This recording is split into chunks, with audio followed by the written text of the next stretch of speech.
multiteknologiko bezala ikusten dugu. Zentzu horretan, ez dugu konsideratzen teknologizu bakar bat emango dula erantzuna behar guztiei. Horregatikan, gure apostua teknologikoa eta inbertsioa izan da, nolabait ere garatzea, bezero bakoitza, hiritar bakoitzak, behar duen transporteren araberako soluzioak ematen. RTB baten barrun ere, nolabait ere, adjudikazioa izan dugu. Eta zentzu horretan, kasu honetan ejekuzioa izango da 23-tik 28-reko proiektue, bederatzi proiektu ditugu hor barrun, 3 enpresa ditugu ekosistema horren. Atzeman eman ditugu Europa maila, transizio oso importante bat eman da transporte urbanoa. Orain dela 5 urte, matrikulazio guztietatik 10% zan bakarrik elektrikoa. Eta gaur egun 95% inguru horretan dago. Hori zesan nahi du.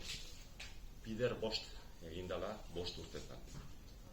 Gure ustea, urrengo 3-4 urtetan 90%koa izango dela, transporte urbanoa elektrikoa izango dela. Hori nolabait ere ikusi dugu tendentzia hori azken 5 urteetan, eta konsideratzen dugu hori gertatuko dela. Zentzu horretikan, bai egongo diala, ziklo batzuk, non geldituko dela, hiloko dela inbertsioaren arabera, inbertsio publikoa da, gehienetan transporte publikoa, baina bai ikusten dugula tendentzia oso sakona Europa mailan eta azkenean zenbakiak ematen dituna.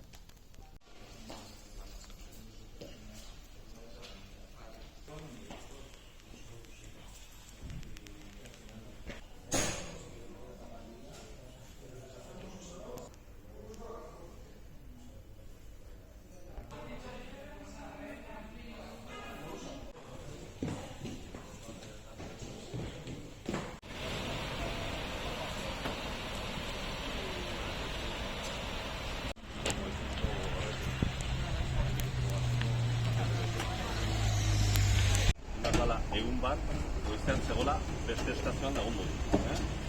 Egunan bukatzen nahi da.